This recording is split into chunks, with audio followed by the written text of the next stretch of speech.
You know what all the cool kids are doing these days? Listening to podcasts. And what does Toxic Radio have? Podcasts, duh. Just as I thought. Go to toxicradio.net and check out our weekly schedule for the lineup of great shows. Miss any of them live? No worries. Thank God, dude. We're on all the top podcast platforms, or just find them at toxicradio.net or on the free app. The choice is yours. Be cool or not. We're gonna be cool. Toxic Radio. Get the podcasts and get infected.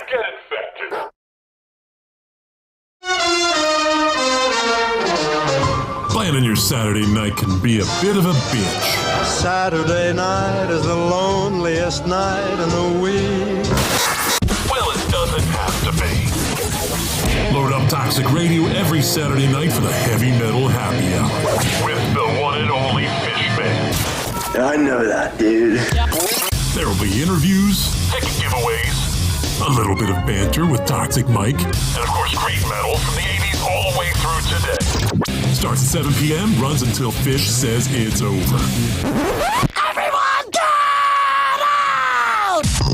Catch it only on Toxic Radio. Don't play it safe. Play it toxic. Like listening to Toxic Radio? Goddamn right. Well, don't forget, this is the 21st century. Join us in the social media world. You can find us on Facebook, Twitter, Instagram, and Pornhub. Pornhub? Ah, just kidding. Or am I? Toxic Radio. Get infected.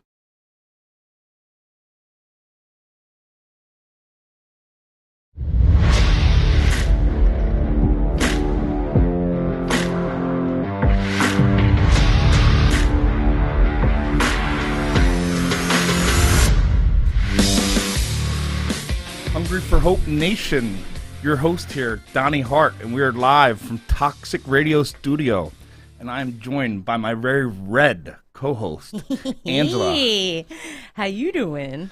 Do I look like I work at Target? I've been told I've been a bull before, so I feel like I'm about to run and attack the red. I see the red, and I'm just like, or do I look like a jockey? No, you look like a clown, who runs around in a rodeo. How about a hostess? You can have a seat elsewhere while I take the host chair. At a real shady Italian restaurant. But we're going to get away from the shadiness, away from the clown rodeo, and we're going to get to our guest, the man of the hour. Yes. We are joined live in the studio by Brady Kramer. Brady. Hey, Donnie, thanks for having me. And great to see you. I think you look more like you won the Masters, but they're giving out red jackets. See? I don't play golf, but I appreciate it, Brady. Thank you, everyone. Thank you so much for this opportunity. Yes. Brady's rocking the Upland Athletics shirt. Everybody can't see the video. If you're listed, he has the Upland Athletics. He had his Providence College jacket on.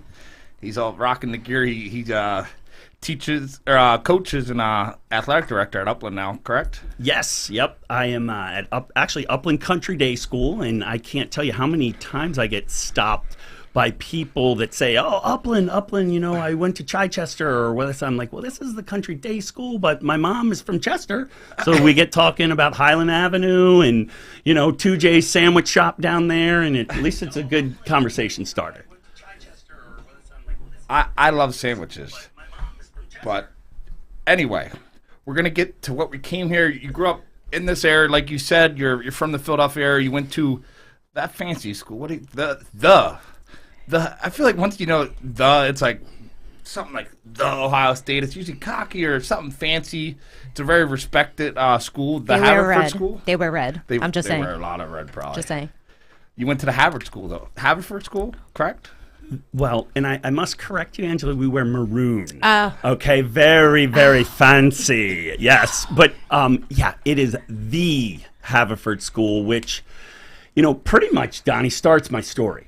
I went to the Haverford School from the age of 4 till the age of 18, and if you know the Haverford School, it is a mainline school with country clubs and nice cars, and I always thought I went to the University of Miami and acted as such. So the 80s Miami football players were kind of my idols. So, yeah, it was kind of a conflict of cultures for me growing up. I spent a lot of time in Delaware County at the stadium with my hockey friends, but at the same time, I went to school during the week with a whole different group of, now to this day, wonderful, amazing friends. But at the time, I kind of felt like I was the man in the middle. I had, a Delaware County friends that I didn't exactly fit in with, and then I had my Haverford School friends who I didn't exactly fit in with, and so I was kind of in the middle there. But now it's all good. We're all friends. So, like, the opposite of that school in Jersey would be Sterling High School. Oh, wow. And that We're is back where our little fancy pants and our red jacket over there went. I did very well in college. But okay. We're not at college yet for Brady, but what brought you there? Did you have family to go there? To Haverford School. Yeah, it's funny. We, my family grew up in, I was born in Gladwin, Pennsylvania. Big shout out to the gritty streets of Gladwin. And on the block where my brother grew up, one of his good friends went to Haverford School. And you know what? Monkey see, monkey do. My brother went to Haverford, and I just followed suit. And it's funny because, again, the Delco Haverford is Haverford High. And so me spending so much time in Delaware County, people would ask me where I went to school, and I would always say Haverford. They said, "Oh, Haverford High," and I would always sheepishly say, "No, the one with the V in front." But you know what? It's like I said, it's all water under the bridge. I had, again, 13 great years there. My mom, in fact, is convinced that they changed the dress code because of me. Tell me more. Tell me more. Coming at you. Tell me more. So as you can see, I also tell people I got into physical education because I like the uniform. So, at the end of the day, from 7th grade on up, you had to wear coat and tie, and still do. But when I went there, the lower schoolers could wear anything. And in my 5th grade spring, we have a big event like Philip Bishop Day, it's called, where there's lots of races and, that kind of thing, maroon versus gold. And on the front of the Mainline Times that Saturday morning after the event was one young Brady Kramer with blonde flowing locks, short shorts, a T-shirt untucked, one sock up, one sock down, and the next year the lower school had to wear sweaters and collared shirts. Oh, that's fantastic. So, yeah, Mom is convinced that I changed the dress code, and you know what? At least I made my mark on the school, right? Donnie, what do you know about long flowing hair? Oh, my God. Not nothing. much, right? Absolutely nothing. Nothing. I liked Hulk Hogan growing up, so, like... he was kind of had the half bald thing, half hair thing going on. You're a step ahead of him. I just went I always do think full blown, so I just went full blown bald. But I love it. Back to our main event over here. So you go to this the Haverford School. They're known for sports. I know they got a good wrestling team, hockey team. Yeah, it's Haverford School was always a great wrestling school. Very good in the racket sports, tennis, squash, yep. And, and good soccer teams nowadays, good lacrosse, good football. I would say though, when I went there, definitely still had good tennis. I played hockey as well there, which was, I did a lot more with the club sports. High school hockey was, not very big then, but yeah, good athletic school. Lots of good players, but more known for its academics. And I will get into that part too, because that again is a big part of how I chose my college. For me, as I have this background in hockey, and as I grew and started playing when I was 4, as I started to get better and better, schools started looking. And the reality is, when it all started, I wanted to get into a good school because of hockey, not go to school to play hockey. To play hockey. So I was looking at Princeton and Yale and Harvard because, for me, as the bottom quarter of my class, I thought it would be such a cool thing for me to go to Yale while all of these kids with the 1300s and the 1400s on their SATs weren't getting in, and the 1070 guy got in. But at the end of the day, as hard as Yale tried to get me in, I believe the quote, Angela, was, "We couldn't get you into this school with a crowbar." So regardless of your hockey playing abilities, you might want to look elsewhere. That's great. And as it was, you know, as we were talking before, I ended up getting a scholarship to Providence College, where I met your, you know, a former guest on the show, Chris Tarian, and had 4 just amazing years there. And, you know, again, as fate, God, whatever you like to call it, would have it, it worked out just the way it was supposed to do. And it was an amazing, amazing career. Now, how was your high school experience? I know you had some struggles later. Did you go through any struggles in high school? I know you became a real big-time prospect in hockey. Did you have anything? Because now you're back actually in high school, which we'll get to later. But how was your high school experience before you got to Providence, which at the time was a pretty big deal for hockey for you, I'm sure. Yeah, and I guess, you know, looking back to Donnie and Angela, like in the 90s, Philly hockey was not what it is now on the amateur youth level. I mean, we had the Broad Street Bullies, and they were the best. I mean, we loved hockey. But as far as players coming out of the area, there was Mike Richter, and then there was no one else. My good friend, who I hope is listening today, Ryan Mulhern, who had a few games with the Capitals, he and I kind of like, I like to say, kind of were the first ones to dip our toe, although there were a few before us, but really Ryan is, I think, one of the first guys other than Richter from the area to play NHL games. And so, yeah, you know, that being said, you know, my school experience was great, but you know what? From the age of 5, I got my first concussion, and from there, it was like the floodgates opened. Right. You know, I'm about a 7 TBI guy. If you don't know the phrase, we got Janine Kirby listening. She's found. She's big. I think I mentioned her to you earlier. Janine, I'm sure you can comment anything you want about this. This is going to be good. She's probably one of her and Candace, who's the president of Mind Your Brain Foundation, who works with TBI survivors. A lot of athletes, man, they're so knowledgeable, and they brought so much light to that. So shout out to them. And so you had some concussions this year. Yeah, and again, for those of you that don't know, TBI, traumatic brain injury. And for me, you know, had my first concussion as I was 5, and as you know, fate would have it, I slipped on a piece of ice, not skating. I slipped running to the gym, another, you know, poetic justice as a gym teacher, and hit my head on a tree, and then I was off to the races. You know, spent the night in the hospital, the light shining in your eye, which is completely different than what they do now. But you know, as I know now, that started the shell cracking, and if you don't give it time to heal, the shell's going to crack quicker and faster. And by the time I was by the time I was 9 or 10, I'd already had 3 traumatic TBIs, and went to see my first neurologist. Wow. And at the time, you know, again, different technology, different knowledge. They thought what I was actually having were trauma-induced migraine headaches.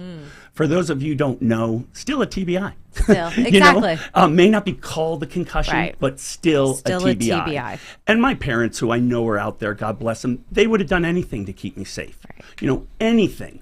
But we didn't know. And for me, what's going to do more damage as a 10-year-old telling me I can't play hockey for the rest of my life, or something that's happening with my head that we just don't know much about. Right. And so that started the circus. And then 5th grade came. And 5th grade's where it all changed for me. I over the summer, I'd gotten a severe case of poison ivy.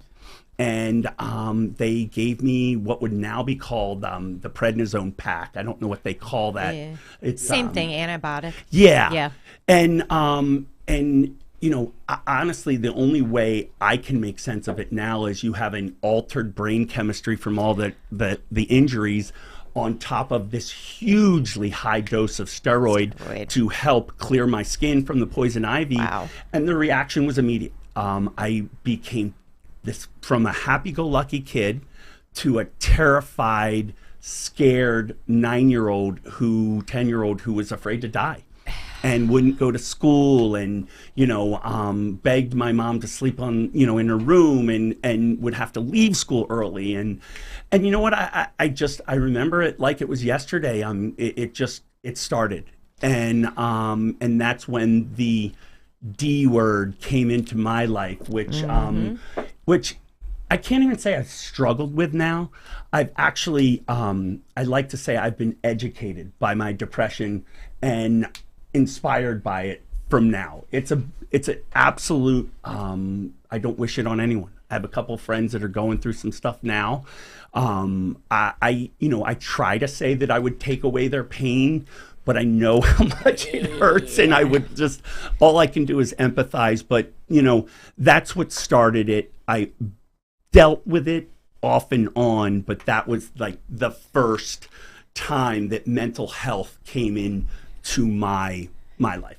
Yeah. Wow. So now you're in the school systems now, and it's a whole different generation now. Have you noticed things, how educators and how, maybe counselors, teachers, anything, deal with students going through problems, depression, any kind of problem that they might come across as a kid? It's a lot different now, I'm sure. Well, it is. I mean, we didn't have counselors when I went to school. I imagine, you may not have either, especially not mental health counselors. No. We had coaches, but their words were rub dirt on it. And if you, and again, Donnie and Angela, if you haven't dealt with depression, I do not hold it against you in any way, but you just don't get it. You don't understand that I want to get out of bed, but my body is aching, and I don't have any physical symptoms. Yeah, it's nothing to do with being lazy or anything like that. And I deal with depression not only personally, but in my career. Yeah. And, it's not anyone being lazy. It's not something where, a trip to a store to buy something you really like is going to cure it. Yeah. It is an illness. Yeah. And it's misunderstood. Depression 100%. is a illness that in which you feel bad for feeling bad. Right. And that's the only way I've been able to summarize it. And I've done a speech, Donnie, which I've called The Gift of Depression. Because you know what? As much as it's caused a whirlwind in my life, I don't take it back. I don't regret it. Like, not one bit. Because as I mentioned before, I've had a couple instances with students that they've shared some personal stuff for me. One, in particular, where, he was on the edge, and he came to me, because I tell him about my stuff. And that's a slippery slope these days, because, there's a lot going on in education now. We've got, teachers have to be very careful about what they say, what they do. But you know what, Angela? I would rather put myself on the line and be fired to help a kid rather than wake up one day and find out something happened to him and I didn't do anything about it. It's crazy. As you say that, we just get a comment from Michael Allen Bell I told you about, and he said, great stuff. Mental Health Awareness Month is in May, but we need to focus on it daily. He's a teacher. He was Glassboro Teacher of the Year, and that was his thing. He held back from speaking. He was this respected teacher, and he didn't really want to speak on his past because he was scared how he might be judged by fellow teachers and principals and stuff. And then he opened up because he said, I really think he could save lives. He went through some stuff with some students, and he felt his story could save lives, and now he runs programs with a lot of at-risk youth and everything, and it's just amazing. A lot of stuff you're doing, I'm sure it had to feel amazing having somebody come to you, at all the people. I'm sure you have a lot of faculty, all the teachers and these counselors now in mental health, and they chose, Brady Kramer. Yep. And like I said in the beginning when we were talking, before the show, another amazing situation for me is I'm at a Catholic school, and I told you all about it, but, I get a call from a mother, and she asked me to pull her son, who was a junior at the time, out of class. And it's interesting because, I get the call from parents, and everybody says as an athletic director, it's the parents. Well, the parents are tough, but you know what? These are their kids. Yeah. I believe if I had kids, I'd be pretty tough too. But, she asked me to pull her kid out of class because his grandmother had just been put on hospice. And, of course, actually I was honored. I know that sounds a little strange given the situation, but I was honored, and, here's this kid who throws white out in the fan when I was in high school coming now to be a big boy. And that felt good. And so, again, I got the kid out of the class and, shared the news that his grandmother had been put on hospice. And, at the end of the day, I'm at a Catholic school. Right. We have a priest. We have counselors. We have guidance counselors. We have a principal. We have teachers. But they chose me, the athletic director. And I like to think they chose me because if you'll listen, I'll tell you my story. And I'll tell you for 2 reasons. Number one, it makes me better. It makes me feel better.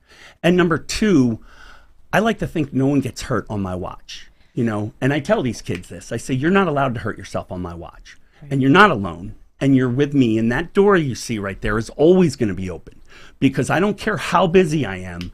If you need me, everything stops.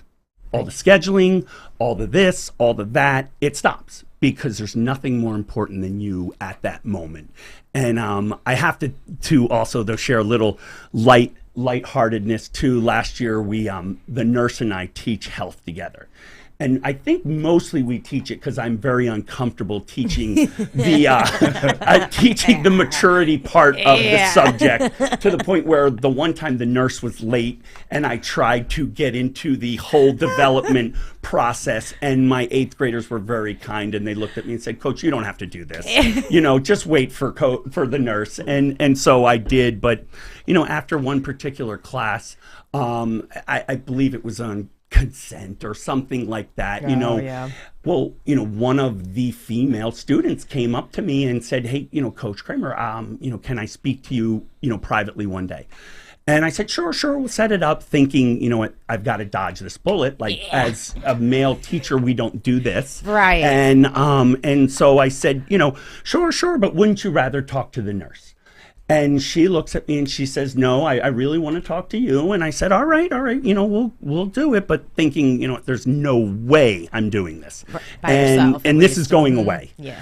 So the next day we have health again, and I kind of look around and and class ends, and I'm ready to dart out of there. And same girl tracks me down and says, "Coach, I was wondering if I could follow up on that conversation I wanted to have with you." And I said, "Okay, let me do some research here, and I will try to make this work." So talked to the principal of the school, said what was happening, what was going on, what, the situation I was placed in with. My door's always open, but it's not because of the male-female thing. Right. You have to be careful. Yes. And so, but I didn't want to let anyone down. And again, this is where, sometimes we have to take our chances, but we figured it out. She brought a friend. We did a conversation in an open area during recess with other students and teachers around, but us far enough away that we weren't in earshot. Right. And so we set up the situation so that she could share what she wanted to share. So I said, student X, I said, so what's going on? She says, "Well, Coach, I want to talk to you about relationships." Oh, right off the bat, I'm thinking, come on, anything but this. Hockey or something. Oh, please. And that's where I go to the rub dirt on it. Please, just rub some dirt on it. You'll be fine. Right. But I know why they said that. Right, I'm the mental health guy. So I said, "Okay, well, what's your problem?" And she goes, "Well, I have trust issues." And I kind of looked at her like, "Oh, you're the one." I mean, and those will last a long time, sweetheart, if you're listening. God. And you know what, Angela and Donnie, the bottom line is she just wanted to be heard. She wanted to be listened to. She doesn't know, what we need to do in this day and age to make a conversation like this happen. And you know what? I don't care because I'm going to try to make it happen. Right. And at the end of the day, she felt better. I felt relieved. And right. The conversation ended. And 2 weeks later, her relationship trust issues with the boy she was dating in Canada Yeah, we're in Pennsylvania, by the way. He was a hockey player. Now it all makes sense. Now it all makes sense. So he says. Yeah, she was dating one of the exchange students. So I think her trust issues went away. But, it's just... They'll be back. Yeah. But you know what? This is the rewards of teaching. And for a female student to come and ask me for help. Huge. Yes, because, again, I never wanted to be the sensitive, vulnerable guy. I never wanted to be that. I wanted to be anything but that. I mean, if you look at my stats, for 4 years at Providence, I'm second or third in penalty minutes. Yeah, you can't be sensitive. So there has to be something that made you, because like even you had mentioned earlier, you never go back and change stuff. Angela mentions a lot, me too, because all the stuff I went through, at the time, it sucked, but it made me who I am today. So something must have made you where you were. I know you went to Providence, and I know at Providence, I hear stories at Providence. I know people. I got a friend who went to Providence. A friend, we'll call him. He said something about a story. You were his drinking buddy back then, and something about a beer bottle. He never saw somebody get hit. That's another horrible head injury. Yep. Yep. And Chris Terrian. Yes. Yep. And it's true, Donnie, and I can elaborate if you'd like. Yeah. He just told me the story, and I'm like, now just because I talked to people like Jeff Gold, who's listening, who helped us get you, and everybody I mentioned. Now I hear that, and I think like, oh, the brain. That's all I'm thinking. Like, you get all these concussions, and you get hit with the bottle. Yeah. That's like all I'm thinking. Tell us that story. You and Chris Terrian are tearing it up at Providence. Yeah. Well, and that's the thing, it's funny. I don't know the expression. It's like I didn't get in trouble every time I drank, but when I got in trouble, I was drinking. And that's the truth, And Jeff actually hit it perfectly for me. I was always looking for the sweet spot. Like one more will get me there. One more will get me there. And I never found it. And I laugh in the sense that, like, if you told me, like my wife, who's hopefully listening out there. Hi, Pauline. I love you. Hi. I think I saw her listening. Shout out to Pauline. Thank you for letting us have Brady for this hour. Yes. We appreciate it. We'll give him back. Thank you. Yeah, she's my angel. And as I was saying before, I had to take a nap. And the people that know me know I get up at 4 a.m. And I had to take a nap to make a 7 o'clock show. And she's always, we never get invited out by anybody. And I'm like, we go to bed at 6. There's not much room for error there. But yeah, so at Providence, I wasn't a big drinker, Donnie. Like I was a binge drinker, and at Providence, like I laugh because we'd be away at Northeastern, and I think our bus driver's name was Al, and we would play and on a Saturday, and we'd have Sundays off, and I would only drink on a day or night where I had the next day off. Because I wanted to perform, and I knew I couldn't perform hungover or with anything. So, I really only drank, 1 day a week, which, for some people probably say that's enough, and it was for me. For you, but I remember us all, getting undressed after the game and piling into the bus as quick as we could. And we have a 2.5, 3 hour drive back to school, and we're yelling at this bus driver, Al, to get us there as quick as he can so we can make last call at the bar. And and he was a nut. And that was just our culture, and it was, as they call him in Philly, Bundy said, which I shared with you before the show. That's not what we called him at Providence, but it's not what you call Chris Terrian, Bundy. What do you guys call him at Providence? Can you share that with me? Well, we called him Stiffy, and I thought it was because he skated so upright. And I bet that was it. That's the way it's going to stay in my mind. Yeah, I don't know if I want to dwell into that story. Stiffy, if you're listening, shout out to Stiffy. Well, Bundy, another guy. It's funny the names changed. Like I remember, Craig Darby, who's another flyer guy back in, he was Darbo or something when he got here. I'm like, that's not his name. It's Darbs. I don't know where they get the right to change nicknames. It's not. I like that better than Stiffy. I'm just saying. Right? I'm not trying to take that. Yeah. So anyway, so I went to a blind date ball. And if you've never heard of a blind date ball, it's, a girl's roommate or a boy's roommate asks someone to go on a date with them to this dance.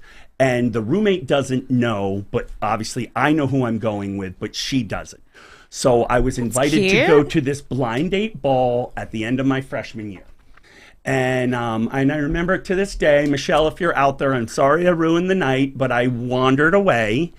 And He's a wanderer. Yep. He did not choose you, obviously. So. And that was the problem, Angela. Like, I could never find enough adrenaline. I could never find enough excitement. So here I am with this group of amazing people, a girl who is obviously slightly fond of me, and I'm wandering off to find trouble. It wasn't enough. Yep. Mm-hmm. And I'm wandering off to find trouble, and I did. And I stumbled upon 4 or 5 guys, and they invited me back to the little resident suite hotel room they were in. And I remember it like it was yesterday. I'm sitting on the edge of the couch, and I'm talking to one of the guys who invited me there. Meanwhile, there's a guy to my right sitting on these steps, and he's eyeballing me. And I'm eyeballing at him, and he's looking at me, and I'm looking at him. And I just remember I turned my head, and next thing I know, I feel this bottle hit me on the back of the head. It shattered in my face, giving me about 30 stitches, and then dug into the back of my neck behind my ear, giving me another 30 stitches. And it was on. And of course, I don't even know what's happening. I'm not, I'm well inebriated. So, and luckily, again, you say we shouldn't be here. I'm sure all of us have experienced these things. The miracle is I'm sitting here talking Right, to you. right. Beyond miracle is I'm sitting here talking to you sober. Beyond that miracle is I'm sitting here making a difference in the world. Because for me, when it got bad, I checked out. I had a lot of yets. And we talk about yets in the program. And if you don't know, my sobriety date is August 30th, 2011. And that's more important than any stat I've ever had. Though I can tell you I had 149 points at Providence. Hey. Anybody was curious? I was going to say, okay, it's one of the most important. But no, so I'm almost 10 and a half years sober. And I'll tell you, the gifts of sobriety are something that they say it a lot, and it's kind of, I don't know that it's true that I don't deserve it. I'm just really happy and thankful that I got it. And I found a way of living that, it suited me because I need to be coached, Donnie. I need to be coached. I don't know how to break the puck out unless you tell me how to do it. And I don't know how to live life unless you give me instructions. And until August 30th of 2011, I had no playbook. I had no instructions, and I wouldn't get them for another 6 months because, August 30th, 2011, as I shared with you all before the program, I had a suicide attempt, and that was my bottom. And unfortunately, it went there for me. I survived it. It's funny because on your first podcast, you mentioned, and this is where, this is where I'm very touchy, and I won't talk much about this because I'm not a crisis interventionist or nothing, but I remember you talking about not being tough enough. And I remember Oscar de la Hoya, who suffered from depression and anxiety and alcoholism, having suicidal tendencies, and him saying, but I'm not tough enough, to do that. And I remember my last thought was Oscar de la Hoya, and I'm tough enough. I can do it. And you know what? I'm not effing tough enough. And that's not tough. That's weak. And that's, that hurts a lot of people. And the pain that I put my family through, my friends, if any of you are out there struggling, I understand your pain, but know that there's 3 individuals right here that love you. And I know that. And there is a way out. There is hope. And as much as at the moment we think we're these tough guys, because remember, I grew up with the Broad Street Bullies. We used to stand on our chair and watch the fights. My dad, as an 8-year-old, hoisted me up on the chair, oh yeah, and all I wanted to be was the tough guy. And you know what? I thought that was tough. And you know what? That's not tough. You know what? That's hurt. And you know what? There's a difference. Tough is grinding it out and waking up every day and saying, you know what? I feel like shit, but I'm going to go and I'm going to put one step ahead of the other. And you know what? I remember when it was hard, Angela, to brush my teeth. I couldn't do it. Like, and you know, and it was like, and then I made it like a little further and then a little further. And then next time, you know, I could stay up till noon without, you know, wanting to isolate. And yeah, and I just can't reiterate it for anyone who's out there. And this is why I don't talk about. There's a suicide prevention number for anybody. Please. Yep. 1-800-273-TALK, TALK. I just want to thank you, Brady, just for sharing that with us. It takes so much strength. I want you to continue, but I just want to personally thank you for feeling so comfortable to share such a personal thing that took a lot of strength. Thank you. And anybody going through it, like you said, we're all here for you. There's the suicide prevention number. You can reach out to any of us. Me, Brady, Angela, we're always here, man. Always. Inbox, whatever. You can find us. So continue, Brady. I just wanted to put that out there. No, I appreciate it. And like I said, I just finish it up with, like, you know what? Like, it's a blessing to be alive. And at the end of the day, Donnie and Angela, like, the first person I wanted to see when I got here was Angela. Because I read, It's the red jacket, it is, right? but I read Angela, you know, her story, and I heard about her, and I was sharing this in an AA meeting this morning. I said, God, the first thing I wanted to do was hug you. Yeah. You know, because, you know, what you're going through is tough. What you're going through makes you a warrior. And that's what I want to be, as a warrior. You know what I mean? I want to be tough, but you know what? I've just had to redefine tough. And tough is, you know, as we know, hockey players, you know, we pride ourselves on our scars and our broken this. I mean, you know, I look down the road, I have two artificial, and I tell this to the parents who are so excited about their, you know, their youth, their 10 and 12-year-olds, you know, to make it to the next level and to play professionally. I said, okay, well, let me tell you something. And I want you to go and give your kid every opportunity to do that. But I'm 48 years old. I have a history of anxiety and depression. I have 7 TBIs. I have 2 broken collarbones, 1 on each side, a broken scapula, 2 broken jaws, 2 artificial hips. Oh, P.S., a suicide attempt. And I know more than a dozen people that have died because of the pressure that the game puts on you. So I'm out here to tell you that tough isn't living with an injury. Injuries happen, and we get through them. We've got lots of great doctors out there. Tough is living with emotional scars that you're afraid to tell anyone all your life. And Donnie, you mentioned on your first podcast the $1 million ticket that you got when you started wrestling. And I got the same one. I had a 3-year $1 million ticket, and I gave it all away because I wouldn't tell anyone I needed help. I wouldn't do it. I couldn't do it. And you know what? In 1995, you didn't. You didn't, right. You know? Completely different decade, especially in sports. Yep. You know, not saying anyone said it, but, you know, they may have, where it's, you know, suck it up, get back on that ice. It is what it is, you know. They definitely said it. It's that it's toxic, completely what's that different. toxic masculinity or something? Like masculinity? Yep. Yeah, and well, and Donnie, with all those injuries, Angela, I've lied on the ice once.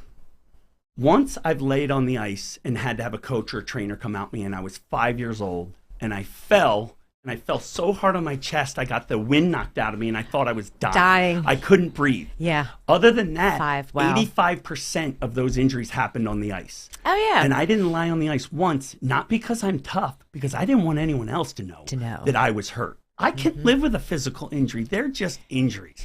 But scars, they're the ones that stick.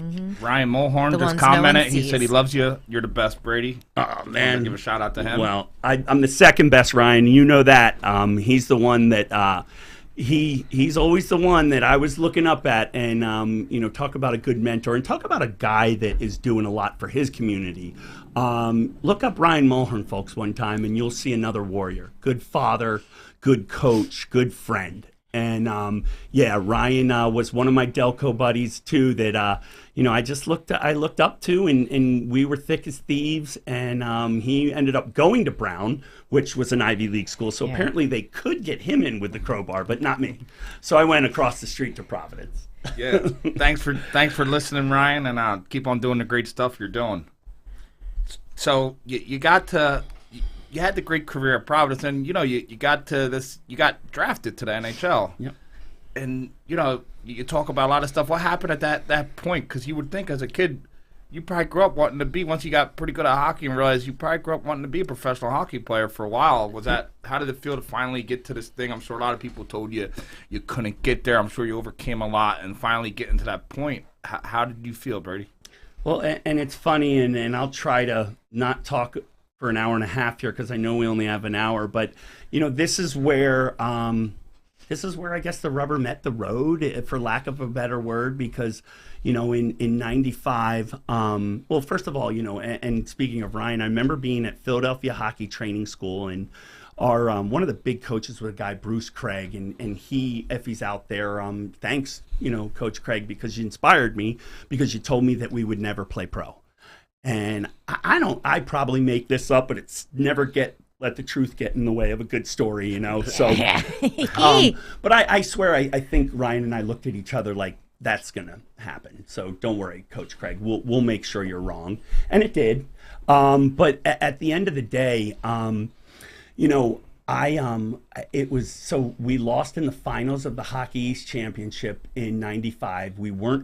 Our record was not good enough to make the NCAAs. We would have had to win the tournament to qualify. So we were done. A week later, maybe actually 3 days later, my agent calls me and tells me that Montreal has, offered me a 3-year, again, $1 million deal, $150,000 signing bonus, which at the time was, fantastic, wow, yeah. Especially for a kid who was a 7th rounder, 149th overall. And it was interesting listening to Terry on the radio. Like, I didn't realize, there was only 23 teams then. And now there's 32. So that actually makes me feel a little better. But the reality is, I signed, he says, all you have to do, and this is so telling of who I was then. He says, all you have to do is get yourself an airline ticket and get up to Montreal and sign your contract. Of course, like the tough guy I am, I said, sure, I'll do it. But guess who got a call right after that? Mom. In tears, not from joy, from fear, because I don't know how to get an airplane ticket. I have no idea, because I've been told for the last 4 years where to eat, what classes to go to. Yes. When we travel, they tell me where to go, what to wear. When we fly, they hand you a ticket. So getting an airline ticket might as well be like solving Pythagorean theorem. Yeah. I have zero idea, and I don't think anyone in the world knows how to do this. I think you have to be some special agent to get an airline ticket, because I was never trained to do it, right. And that's like life. I wasn't trained to live. I was trained to play hockey. And it wasn't always that way. Honestly, I did, with all intentions, go to college to try, because of college. But it turned out I went to college to play hockey. And I fell into the mentality, I'll admit it. But so I get the ticket thing solved.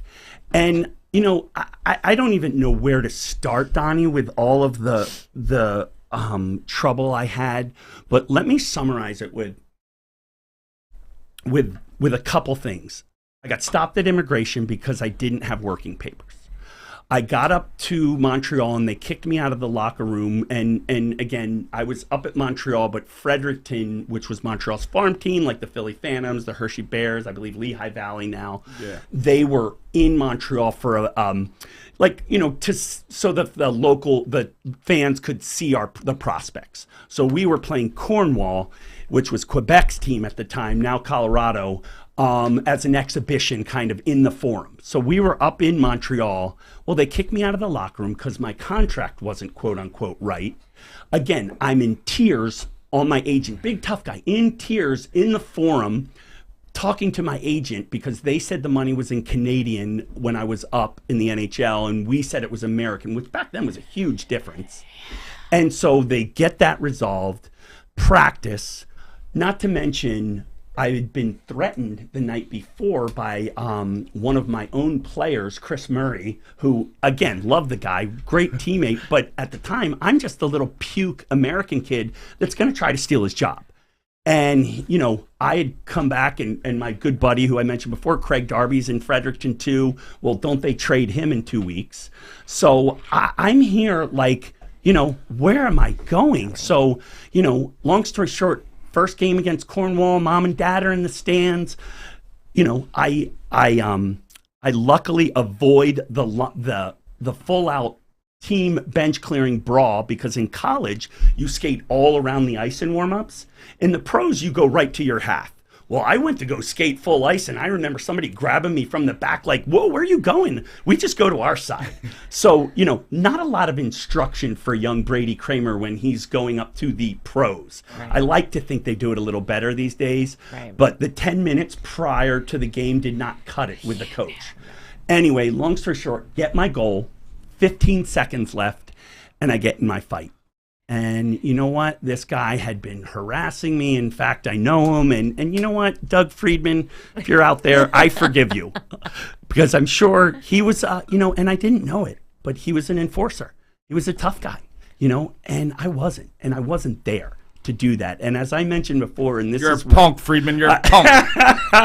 We forgive you, I'm an enforcer. Let's go. Well, Dougie was a Boston University guy. And we played him at Providence, and you know, that's what it was. That's right? what it was. And we had our battles, and I played real tough in college. But you take the full shield off, and it separates the men from the boys. I bet. So you had the shield in college. Yes, you have a full shield. It's like American Gladiators. And now you don't have the shield. And now you've got nothing. And we didn't wear visors like they do these days. Like, you wore nothing. Nothing. And you know, the reality is, as I was telling Donnie before, I went to the Haverford School.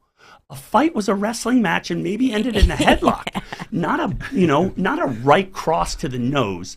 And I laugh because I demonstrate to people today how it happened. And it's like, you know, picture you trying to hug a big old oak tree. And that's how I came in.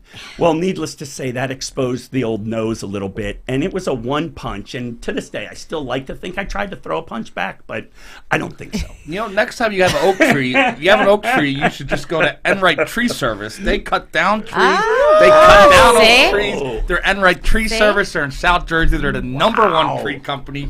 Do not go take that oak tree yourself when you can get the Enrights. Contact me. I'll put it in. But get back. Well played. See? He's good, right? Man. Are we at Harvard right now? I mean, no. They got into the Haverford School. No.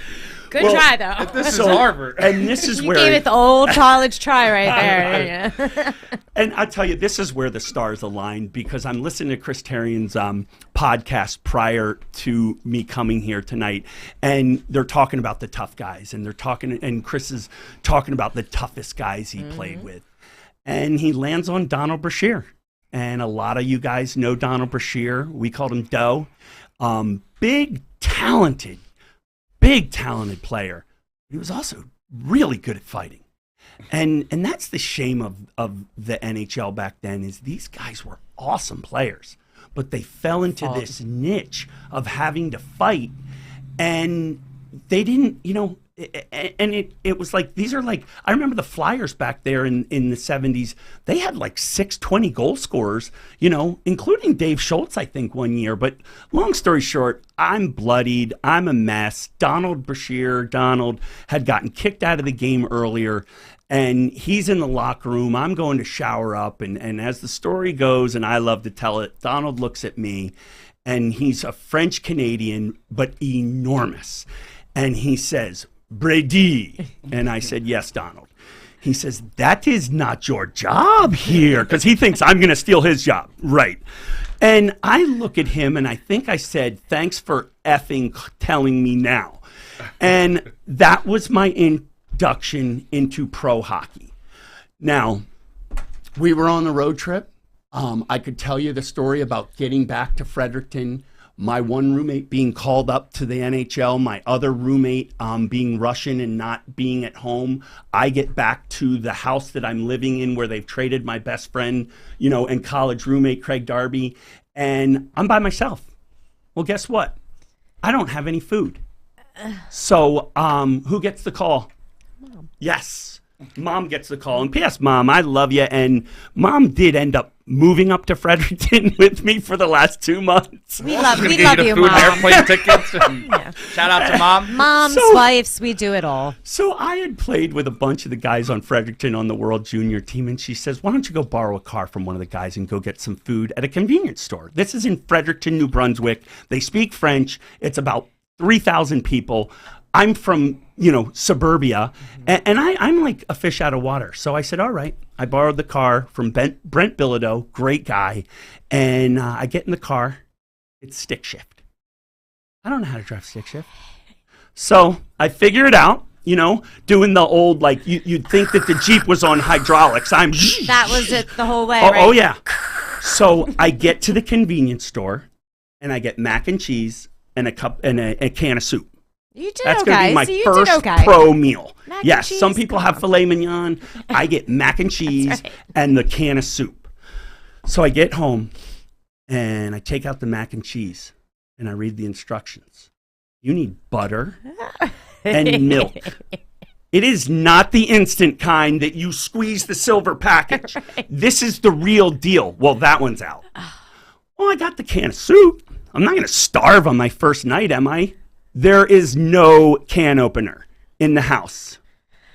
So young Brady Kramer, miserable because he's terrified he's going to have to fight again, waking up in panic attacks, sweating before games, is also spending his first night in Fredericton, New Brunswick, starving. Yep. And that's how it went. And I played 18 games, and I will say to this, just because I do have a huge ego, I played okay. I think I had 18 games, and I may have had 8 or 10 points. I was second star of the game in one of our playoff runs, and, I remember it like it was yesterday. I had 2 goals and an assist versus Prince Edward Island, who was Ottawa's farm team, and I walked out to the car with my mom, and she, was telling me what a great game I had. I said, Mom, I'm miserable. I hate it. I don't even care. I didn't even, And so I finished up the season, spent the summer, trying to get ready, wish I could just quit, but I didn't have the courage to quit, which, again, you'll find out, how I got the courage. And the long and short of it is I went back to training camp, played 2 rookie games, which make Braveheart look mild. I mean, Great movie. In a game against, I think it was against Binghamton or Ottawa's rookie team. Now, rookie teams, like, they're all the rookies who are trying to make the big squad. Well, let's put them all in one big pot and let them fight. It's like those fighting fish, putting them all together. Yeah. Well, 21 fights. I get cut over the eye, hot glued shut. And Dad is up there watching. It was at St. Lawrence, and he says, Braids, how you doing, man? I said, I have to have my head examined to even want to do this. Right. Played one more game in Milwaukee, Ontario, or some local, farm town with, cages on the glass. Instead of glass, they had cages. And came home. We had the next day off. And my courage was that I went out, got drunk, and ended up in Rhode Island the next day. And that was the last day of pro hockey for me. Wow. And people always ask me, why I don't like to talk about sports, because that's my last memory of hockey. Now it's gotten a lot better. I mean, I couldn't watch hockey for 10 years because all of my friends have, anywhere from tens to hundreds of games in the NHL. And again, like I said before, and I may have already said it today, if it was about talent, I could have accepted Angela. I could have. I would have told you I wasn't good enough. Right. But it wasn't. It was about my mental health. Yeah. And that was worse. I would rather tell you I was an ankle bender. I couldn't skate. These guys were better. But you know what? They may have been better. But the reason why I quit was because of my mental health. And no one would talk about that. We just have Lynn Kramer says, love you, Brady, so proud. Oh, that's my lady. Proud. That's my lady. Yes. Well, anyway, Donnie, so that was I didn't watch hockey for years. And you know what? I had my bouts of anxiety, my bouts of depression. The drinking got heavier. And eventually, like I said, to fast forward, because I know we're up against it here, you know, I got sober twice, which I know now I didn't get sober. I got dry. And I got what they call in the rooms a pink cloud. And I felt like everything was amazing. But I didn't have any program to support my sobriety. And P.S., I didn't know what an alcoholic was. I had visions of alcoholic. You see him in the movies with the brown bag and the, you know, on the corner, homeless, homeless, and stealing it's and not robbing me. and this and that. And that wasn't me. But as I said, like, you find out those are your yets. And if you don't know what a yet is, it hasn't happened yet. Because I was on the way. I mean, the fact that I drove drunk, didn't get a DUI yet. You know, never went to jail yet. You know, but what I did do is I had a suicide attempt. I had a bottle broken over my head. I offended multiple people, you know, but that wasn't enough. You know, it wasn't enough. And it wasn't until that day, August 30th, 2011, waking up in the hospital, you know, with the catheter and my, you know, the nurse that I don't know that my poor mom had, you know, called to come sit with me because she didn't want me to wake up alone. You know? And that's how I woke up. And you know what? It didn't get better. For the next 5 months, I would put my head on the pillow and say, please, God, if you're out there, don't wake me up. Don't wake me up. Like, I had my chance. I didn't do it. I'm glad. Thank you. I didn't want to hurt. But if you're out there, please don't wake me up tomorrow. Because I'm not putting anyone through that again. But if you would just do me this one solid, I promise, you know, whatever's next, I'll be a good boy. And I remember sitting on my parents' couch in the pub room saying, I didn't do anything wrong. Like, why am I being treated like this? I didn't do anything wrong. And I was sobbing. And then, and you know, I say this with all the love in the world, and I hope I don't embarrass him, but then in February of 2012, my brother, who was 2 weeks out of the Cranston Penitentiary in Rhode Island, he saved my life, you know? And what happened is I was staying with my parents because I was a mess. He was staying with my parents because he's fresh out of prison. And I didn't wake up. I just got up because I had not gone to sleep that night. And I had two choices. I could have walked all the way down the hall and knocked on my parents' door, who would do anything to help me. But the answer wasn't there. And I don't know why the answer was on the left. But I knocked on the door on the left, and I call him Griggs. And I only call him Griggs because he called me Griggs. And I didn't like it, so I called him Griggs back. So now we call each other Griggs. And that was from The Last Starfighter or something, and we were like 10. And I said, Griggs, I can't do it anymore, man. I can't do it. Like, this is the worst. And he said, that's it, Brady. We're going to a meeting. I said, what kind of meeting? He said, Alcoholics Anonymous. He said, I don't drink anymore. Why do I need to go? Because I hadn't drank because I was too scared to drink. Because I didn't wake up August 30th, 2011 thinking this is a good time to, go bye-bye. Yeah. You know, but the alcohol fueled it. Yeah. And I said, I don't drink anymore. He goes, maybe it's a little bit more than just that. Alcohol. Yes. And I went to my first meeting. He promised me I wouldn't have to talk. And for those of you who are alcoholics know it was like a, fireside meeting where everyone had to talk. And so I had to talk. I announced myself as an alcoholic, I think just to fit in. But you know what? I left that room, Angela and Donnie, with one thing that I had been missing. And that was hope. Hope. And I don't know why. I don't know why, because I didn't think I was an alcoholic. I thought that was someone else. I knew I drank too much. But my problem was depression. My problem was anxiety. It wasn't alcohol. Right. But here's the bottom line, and this is 10 and a half years in. Alcohol is not my problem. It's my solution. My problem is right between my ears. And you know what?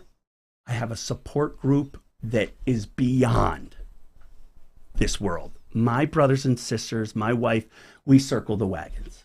I mean, if there's a Kramer in need, you better look out because we're coming. Yeah.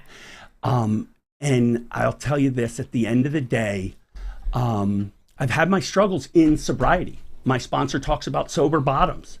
Life is not always the best. I developed a gambling problem in addiction, which if you're out there, this online gambling is going to be tough. It feeds right into me, the addict. It's there. It's easily accessible. I can wander off into another destination and it doesn't seem real. It's fantasy land. And I worry about these kids because I hear them all talking about it. Yeah. And that's another one that, I know my wife's not glad because of all the money I've lost, but I'm kind of glad I've had the experience because I know it's going to come in handy. Now, it came in handy in a very big price. And I'm sorry, Pauline. Your wife says, by the way, she says, Bray Bear, so proud of you. Penny misses you too. But that's my dog. But that was my dog's name growing up, man. Penelope, we called it Penny. But you mentioned hope, and before we get out of here, the whole show's about hope. This whole show was built on giving hope to the hopeless, and you said you finally got hope. I got to ask you, Brady, what does hope mean to you? Hope means to me connection. It means, for some reason, I don't know Angela, but I want to hug her and love her. I do. Angela, I do. And I don't know You almost made me ugly cry, and I've well, been, you know what, Angela, this is like my fourth time not trying to. I didn't see it almost. And here's the thing, I see Donnie coming at me all 600, feet and, thicker than, two of me. And I give him a big bear hug. And that's hope. Hope is that I can love another human being and not feel ashamed about it. I can tell another guy, hey, I love you. You know what? And not feel creepy. I can tell a young 5-year-old that you're going to be okay. And that maybe put a little water on your eye, even though you want to go to the school nurse, and you'll be okay. Hope is a mom coming up to me and saying, Coach, you're a rock star around here. And me knowing that I wasn't always. And me knowing that underneath, there's a really soft underbelly. And without your love and without your affection, I'm just a scared little kid. And that's what we all are. And hope is that there's shows like this and people like you that can pull me up when I don't want to get out of bed, because it still happens. But I know the word grateful is overplayed in the recovery community, but I say I'm thankful. I'm thankful for you, Donnie, in this show. Angela, I'm thankful for you and your smile and your love and your red jacket. My red coat, my red jacket. And I tell you, there's only one thing I like more than scoring a Game 7 winning goal, and that's talking about recovery. Amen. Because it's... Now, if anybody wants to reach out to you, we're going to finish up. Yeah. If anybody wants to reach out to you anyway, anything you want to tell them? Yeah, please. I mean, the simplest way, and I'm very open, is email me, Kramer, b16@yahoo.com. I'm on Facebook, Brady Kramer. I got a beautiful picture with me and my wife at our wedding, Pauline. Yeah, and just know one thing, you are not alone, and there is hope, and I know Donnie's here, and so is Angela, and you know what, please add me to that list, because we only get better by sharing our stories and helping others. Awesome. And I know, Angela, you wanted to share one thing about this event we got going on? Yes. So first and foremost, I'll try to make this as quick as possible. My scans are scheduled for this Friday. So we're going to see what this chemo's doing, something magical, I hope, and I will have next Wednesday we'll have results next Wednesday to share with you. So tune in next Wednesday for those results. The second thing, I hope I don't cry doing this. There is going to be a fundraiser. It is called Ride for Ange, June 11th, 2022. I'll share that on our page. It is a Saturday, starts at 9:30 from the Punishers of New Jersey, LEMC. I cannot thank you guys enough for throwing this together. You do not have to own a motorcycle or ride to participate in this event. It's on my Facebook. I will continuously show it and post it, but $25 per rider, $30 per passenger, rider, passenger, 50-50. There's going to be a DJ, and most importantly, there's going to be me. And so you can come and see me, and I am super stoked about this, and I hope so many of you can come out, because it's, like I said, it's the reason why I am still fighting is for not myself, but everyone else. Team Ange, amazing. Team Ange. And if you do want to bring a Harley to there, you can go to Barb's, our friend Rebecca at Barb's Harley Davidson. She's amazing. She can get you on a great bike. But definitely go to that event. Definitely stop by Barb's and see Rebecca. Brady, thank you so much for coming on the show. Thank you, Team Ans, for sharing. Thank you, Hunger for Hope Nation. Thank you, Jeff and Janine, for being the ones who connected us to Brady, Chris Tarian. Thanks to everybody who tuned in. And Stiffy, whoever Nation. You are and wherever you are. Stiffy. We'll see you I don't want to know your story, sir, so we're good. Next Wednesday, we're out of here. Peace.